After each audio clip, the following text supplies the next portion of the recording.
السلام عليكم، ازيكم يا حبايبي؟ عاملين ايه؟ يا رب تكونوا بخير وانتوا بتتفرجوا عليا. جايلكم فيديو جديد وان شاء الله يكون مفيد. هنعمل مع بعض صينية رواني او كيكة البسبوسة بطريقة سهلة وبسيطة خالص خالص خالص. اي حد يقدر يعملها، وعايزة اقول لكم انها خفيفة وحلوة قوي. اول حاجة نقول بسم الله الرحمن الرحيم. اللهم صل وسلم وبارك على سيدنا محمد. هنعمل بقى، او عايزه اقول لك بس كده في الاول، حطي لي بقى لايك للفيديو. ولو اول مره تشوفي القناه يا ريت تشتركي لي فيها، وجودك دايما بيسعدني. وبشكر كل حد بيكتب لي كلمة حلوة. هندخل بقى على الفيديو بتاعنا ونقول بسم الله الرحمن الرحيم. اللهم صل وسلم وبارك على سيدنا محمد. الكيكة بتاعتنا دي من احلى الكيكات فعلا اللي تعملوها. لو البسبوسة طعم، والكيكة ديت طعم، والكيكة العادية طعم، انما ديت من احب الكيكات بصراحة. الخفيفة السهلة البسيطة، بس بتتعمل بقى بطريقة حلوة كده وسهلة وبسيطة. ان شاء الله هتعجبكم وتنجح معاكم من اول مرة. همسك البسبوسه الكيكه بتاعتنا ديت، نقطعها ونسقيها الشربات، وندخل بقى على الفيديو ونشوف الكيكه الحلوه ديت اتعملت ازاي. ونزينها كده بشويه جوز هند ونخليها حلوه كده. انا الكيكه دي بصراحه كنت عاملاها يعني في العيد. كنت عاملاها يوم الوقفه، وهي ان شاء الله هتنزل لكم كده في العيد. بس هي بتنطلب مني في كل الاوقات، يعني سواء عيد سواء اي حاجه بتنطلب مني كده ونزينها بقى كده بالجوز الهند، لان هي اصلا برضو داخلها جوز هند وفوقها جوز هند. وبتبقى جوز الهند اصلا في الكيكه بيدي ريحه حلوه. حتى الكيكه الساده اللي انا بعملها ساده بحط فيها كده معلقتين جوز هند كده، بيضيع اي زفاره للبيض. وبتبقى ريحه الكيكه حلوه قوي قوي. حتى لو الكيكه العاديه ممكن ما بتبانش فيها معلقتين اتنين بس كده، لو بتعملي يعني كيكه عاديه. انما الكيكه دي داخلها جوز هند، وجواها وفوقها بقى جوز هند. نقول المقادير بتاعتنا. انا معايا ديت نص كوبايه الا ربع من السكر، كوباية الا ربع من اللبن على الزبادي. دي زبادي على لبن، حطيت كوباية الزبادي وكملتها لبن كوباية الا ربع. ودي نص كوباية زيت ومعلقة سمنة. ومعايا كوباية ونص دقيق، وكوباية واحدة من دقيق السميط اللي هو بتاع البسبوسة. ومعايا 3 بيضات هحط عليهم الفانيليا والسكر وهضربهم حلو قوي. عايزه اقول لكم برضو ان من نجاح الكيكه ان السكر ينضرب كويس. لو السكر ما انضربش كويس وكان مخرص في الكيكه كده بيغمقها وما بتبقاش حلوه. دي كوبايه الا ربع من الزبادي على اللبن. الزبادي مهم جدا في الكيكه بتاعتنا دي، عشان بتدي لها طراوه كده وغناوه وبتبقى حلوه قوي. كوبايه زبادي من اللي احنا عاملينها بتاع في البيت ديت، حطيتها كده في الكوبايه. انا معايره بالكوبايات المعياريه، بس انا عشان طبعا الطقم طبعا يعني مش عارفه اظهره لكم كده في التصوير، فبقيت اعاير بالكوبايه المعياريه واحطه في الكوبايه اللي هي المج الشاي العادي اللي موجوده في كل بيت. عشان مش عندك الكوبايات المعياريه هتعملي بالكوبايه العاديه عادي. هتحطي كوبايه الا ربع من الزبادي على اللبن، وكوبايه الا ربع سكر.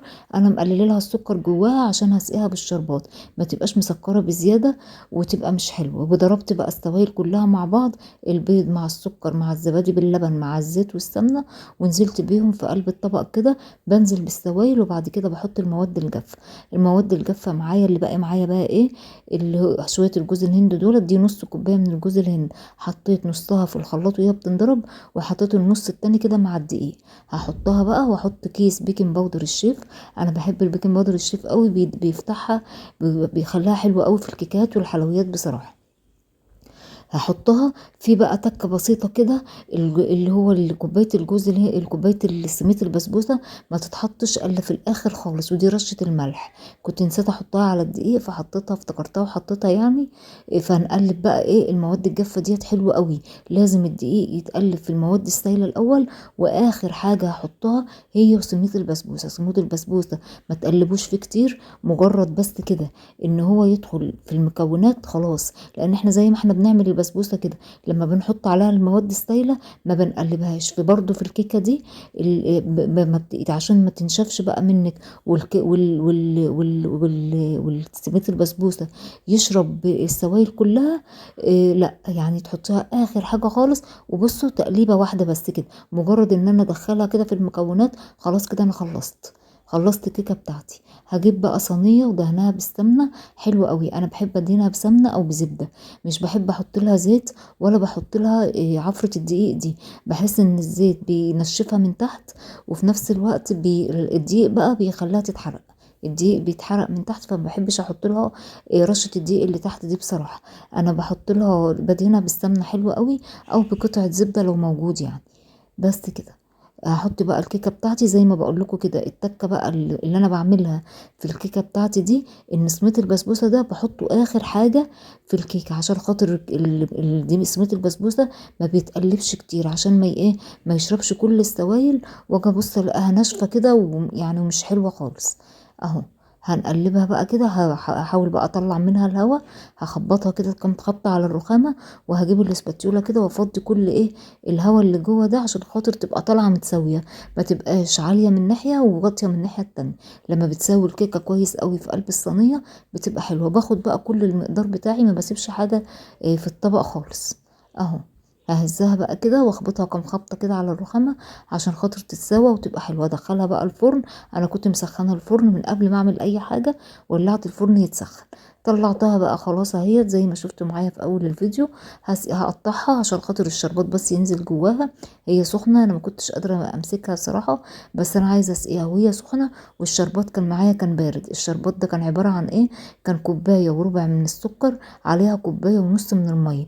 انا عايزاه شربات يكون خفيف شويه، يعني يعني لا خفيف ولا تقيل، زي ما انتوا شايفينه كده اهو، عشان خاطر تتشرب منه كده زي ما بنشرب البسبوسه. يبقى مش خفيف زي بتاع البسبوسه، يعني تقيل سنه بسيطه، ومش تقيل برضو زي بتاع الكنافه، لا هيكون برضو وسط كده ما بين الخفيف والتقيل.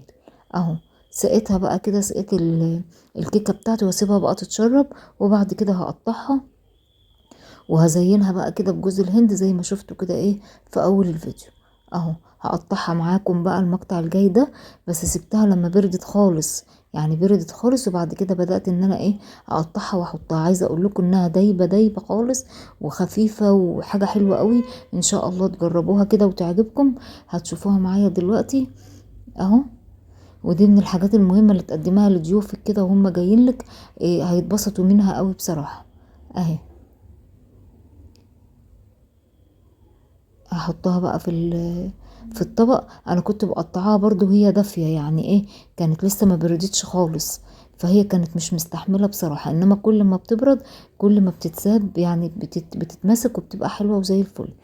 وطعمها بقى حلو قوي قوي ما بين البسبوسه وما بين الكيكه كده.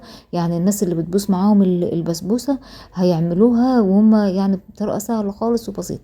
عايزه اوريكم شفتوا لونها حلو ازاي. السمنه بتديلها لون حلو قوي من تحت، غير الزيت وغير لما بتحط لها رشه. يعني انا في الكيكات اي كيكه يعني ما بحطش ايه رشه الدقيق دي، لان بحس انها بتتحرق تحت وبتحرق قعر البس الكيكه كده وما بتبقاش قد كده. عايزه اقول لكم انها كانت دايبه كده لانها. وده الفيديو بتاعي يا حبايبي، يا رب ان شاء الله كده الفيديو يعجبكم. هشوفكم في فيديو جديد في رعاية الله وامنه، والسلام عليكم ورحمة الله وبركاته.